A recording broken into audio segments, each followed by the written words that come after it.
The actor goes to Demi Moore for The Substance. The best actress is Demi Moore.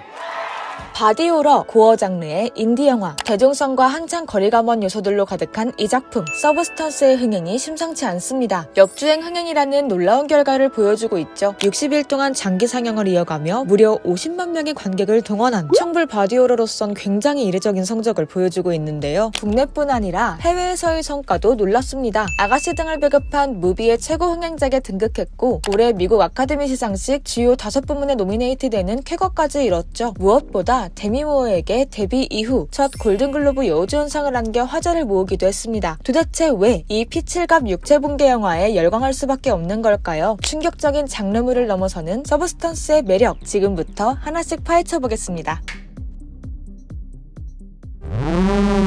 우리가 어렸을 적 읽었던 동화들을 떠올려볼까요? 친절하고 아름다우며 온화한 공주가 되어야 왕자의 선택을 받을 수 있다는 서사들이 인기였죠. 아주 어린 시절부터 무의식적으로 동화 속 주인공 같은 롤모델이 형성되기 마련이지만 대부분의 우리는 그런 금발공주와는 전혀 다른 현실 속에서 살아갑니다. 이는 감독인 코랄리 파르자 역시 마찬가지였는데요. 스스로를 괴물이라 느낀 적 있었다 인터뷰에서 밝히기도 했던 그녀. 이 어린 시절의 감정은 서브스턴스의 뼈대를 이루는 중요한 영감이 되었습니다. I was getting toward my 50s and my life is going to be over. No one is going to care about me, no one is going to look at me. How did I get to think that? There are no representations anymore of women over 50, you know, in movies that disappear, advertisements that disappear, the TV networks to present the news that disappear, and it's like something that is silently telling your brain after that limit you don't exist anymore. I really wanted to make a big kick, you know, in the system the way it is, and the idea was to say, come on,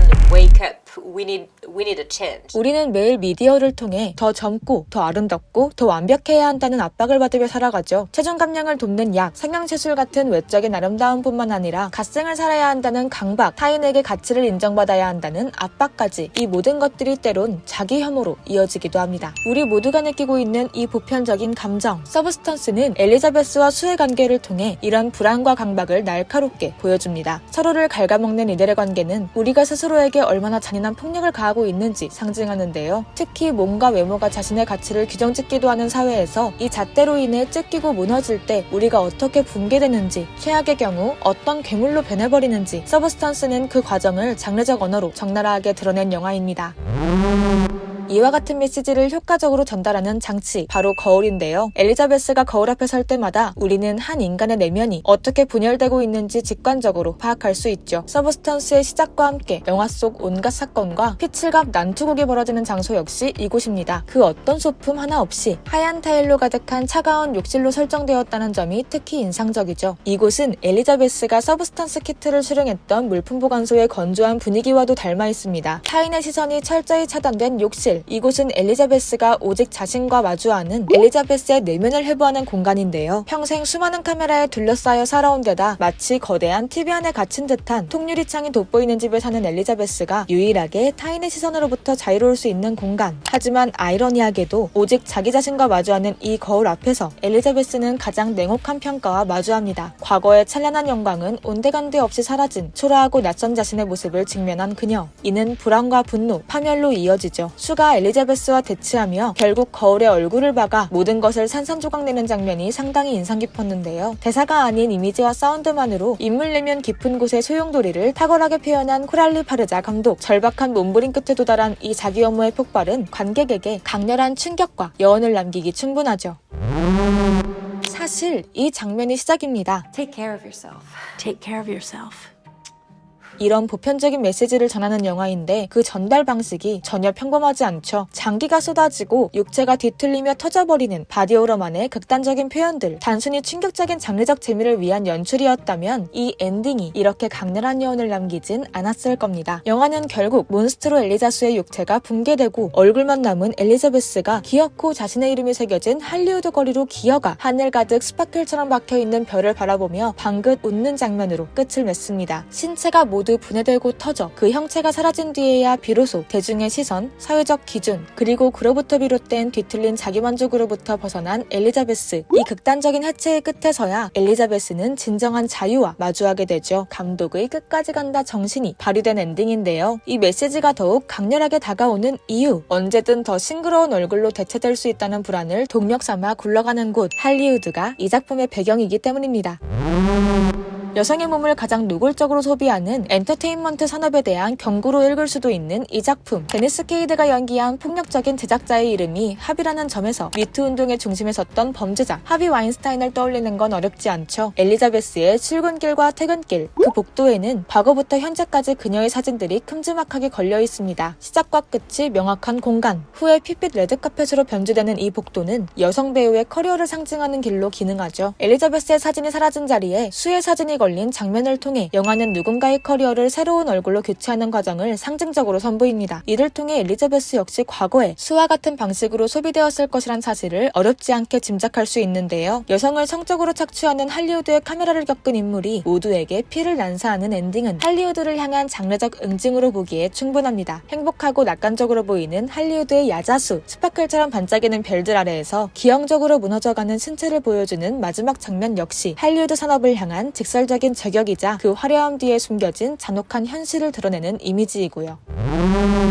우리가 이 영화에 과몰입할 수밖에 없는 이유, 엘리자베스 그 자체가 되어버린 데미 무어의 미친 연기 덕분입니다. 사랑과 영혼, 어퓨군맨, 파격적인 이미지 변신이 돋보였던 G.I. 제인까지 1990년대 남성 배우들과 어깨를 나란히 하며 가장 높은 출연료를 받는 배우로 자리매김했던 데미 무어. 하지만 세월이 지나며 데미 무어는 명작으로 기억되는 배우라기보단 가십과 스캔들로 소비되는 왕년의 스타로 분류되기 시작했죠. 7억 원을 들여 전신 상영을 했다는 소문으로 할리우드를 떠들썩하게 만들었던 데미 무어와 젊음에 집착하며 점점 붕괴되는 엘리자베스. 나이든 여성 배우들의 한계가 뚜렷한 할리우드에서 본인의 캐릭터와 같은 길을 걷고 있던 데미 무어는 서브스탄스를 통해 본인의 서사를 완전히 뒤집어 엎었습니다. 30 years ago, I had a producer tell me that I was a popcorn actress. And at that time, I made that mean this wasn't something that I was allowed to have. And that corroded me over time to the point where I thought a few years ago that maybe this was it. Maybe I was complete. Maybe I've done what I was supposed to do. And as I was at kind of a low point, I had this magical, bold, courageous, out of the box, absolutely bonkers script come across my desk called The Substance. The universe told me that you're not done. 할리우드가 규정한 끝을 거부하고 커리어의 가장 빛나는 순간을 스스로 만들어낸 거죠. 그 사실이 관객에게 또 다른 통쾌함을 전하는데요. 술을 통해 스크린 밖 관객까지 사로잡은 마가렛 퀄리의 관능적인 에너지도 굉장히 인상적이었지만 수년간 쌓은 톱스타의 이미지를 스스로 깨부수고 제한된 예산의 프랑스 인디 영화 현장에서 7시간에 다다르는 특수분장을 소화하며 자극적인 이미지를 위해서가 아닌 몸 자체로 캐릭터의 불안과 절망, 고통을 섬세히 전달해낸 어나더 레벨의 육체 연기를 완벽히 소화한 데미 무어. 자신의 커리어에 새로운 장을 펼친 데미 무어의 저력과 내공에 박수를 보낼 수밖에 없는 작품이죠. 그런데 혹시 여러분도 저처럼 계속 이 영화의 비하인드를 찾아보고 있진 않으신가요? 파격적인 이미지와 파괴적인 장르적 방식으로 자신만의 메시지를 분명히 전달하는 서브스탄스, 괴이하고 불쾌한 비극의 서사와 달리 영화는 승승장구하며 좋은 성적을 얻고 있다는 사실이 통쾌함에 도파민을 샘솟게 하는데요. 문득 이 영화의 썸네일만 나오면 놀라버리는 제 모습이 엘리자베스와 닮아있다고 생각을 하기도 했습니다. 뭐랄까요? 젊어지는 것이란 그런 강렬한 자극에 중독된 엘리자베스처럼 저 역시 이 영화의 파괴적인 메시지를 자꾸 파고파고 있더라고요. 여기서 한 발 더 나아가 도파민이 흘러넘치는 스마트폰의 각종 정보에 고개 파묻고 사는 우리의 모습이 엘리자베스의 위로 겹쳐 보이기도 했습니다. 몸에 안 좋은 건데 계속 이것도 하게 되는 거니까요. 자극 중독이라는 현대인의 본능적 감각을 정확히 건드리고 있기 때문에 이 불쾌한 이미지와 거슬리는 사운드가 덕지덕지 덧발린 영화에 무의식적으로 끌려버리는 것이 아닐까라는 생각을 해봤고요. 이 분야 1위, 바로 사운드와 음악이죠. 심장박동수를 높이는 강렬한 메인 테마가 영화의 생생하고 불안정한 에너지를 더욱 극대화시키는데요. 영국의 프로듀서이자 작곡가인 래퍼티가 무려 3개월 만에 완성한 사운드 트랙이라는 점, 엘리자베스와 수 사이 이중성에 초점을 맞춰 엘리자베스의 테마엔 향수를 불러일으키는 듯한 감성을, 수의 테마엔 불규칙적이고 현대적인 전자음악의 리듬을 불어넣었다고 하죠. 특히 몬스트로 엘리자스가 새해 전야쇼를 준비하는 장면에선 히치콕 감독의 명작 현기증의 OST가 이야기가 흘러나오는데요. 한 남자가 지금의 연인에게 과거 사랑했던 연인의 스타일을 강요하는 현기증의 서사가 방송국 제작자 엘리자베스의 관계와 겹쳐 보인다는 점에서 굉장히 흥미로운 선곡이죠. 부산국제영화제에서부터 고어의 수위가 남다르다 소문났던 이 작품, 저 역시 쫄보이기에 OTT로 이 영화가 풀리길 기다렸는데요. 이 흥행기술은 쉽게 OTT에서 만나볼 수 있을 것 같지 않아 결국 극장에서 이 작품을 관람했습니다. 그게 너무 잘한 선택이었던 게 이 영화 보실 거면 꼭 극장 관람 추천드립니다. 일단 중간에 끊어서 보면 안 되는 영화이고요. 사운드가 미쳤습니다. 새우를 먹는 장면 하나로 이렇게까지 불쾌감을 극대화할 수 있는 감독은 또 없을 거예요. 이런 불편함이 러닝타임 내내 서서히 축적되면서 관람을 더욱 특별한 경험으로 만드는데요. 감독의 설계대로 이 영화를 체험하고 싶으시다면 사운드가 좋은 환경에서 영화를 만나보시길 추천드립니다. 오늘 제가 준비한 이야기는 여기까지입니다. 사실 서브스턴스와 관련한 흥미로운 비하인드가 굉장히 많은데 우비 채널에 업로드된 제작기 영상, 위키피디아 페이지에서 작품과 관련한 다양한 에피소드들을 확인할 수 있더라고요. 영화가 인상적이셨다면 함께 찾아보시길 추천드리면서 저는 다음에 또 다른 영화 이야기로 찾아오겠습니다. 오늘 영상이 유익하셨다면 좋아요와 구독 부탁드립니다. 감사합니다.